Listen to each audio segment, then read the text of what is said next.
Thank you, Mr. President. I'd ask unanimous consent that the full text of my remarks be included in the record. Without objection. Mr. President, I've spoken many times about the repeal of Don't Ask, Don't Tell and how it will improve our national security. But I'd like to make a few additional short points today before we take this important vote at 10:30. First, repealing this law is not about scoring political points or catering to a special interest group. Rather, it's about doing the right thing for our national security, especially during a time of two wars. Instead of turning away qualified interpreters, mechanics, infantrymen, and others, we need every able-bodied man or woman who is willing to fight for their country. An exhaustive study by the Pentagon recently revealed what numerous reports have shown, that Don't Ask, Don't Tell can be repealed without harmful effects.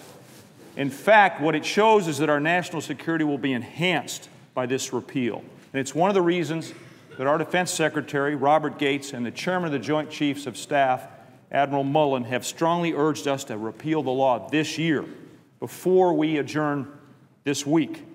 Second, the U.S. sadly lags behind the world's other top militaries, which allow open service by gays and lesbians.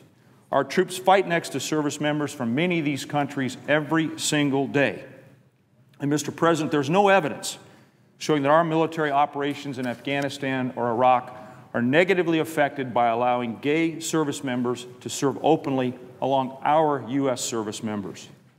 Third, the vast majority of Americans support repealing this harmful law.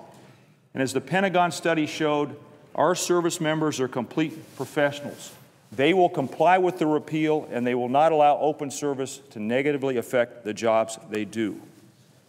And finally, Mr. President, if the Senate doesn't act to give the Department of Defense and the President the authority to end this policy, then we are leaving the issue in the hands of the courts.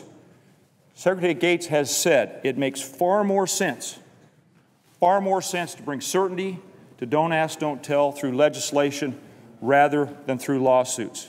So, Mr. President, let me end with the words of a Marine captain who wrote a courageous opinion piece this week that was in the Washington Post. He said, "It is time for Don't Ask, Don't Tell to join our other mistakes in the dog-eared chapters of history textbooks. We all bleed red. We all love our country. We are all Marines. In the end, that's all that matters."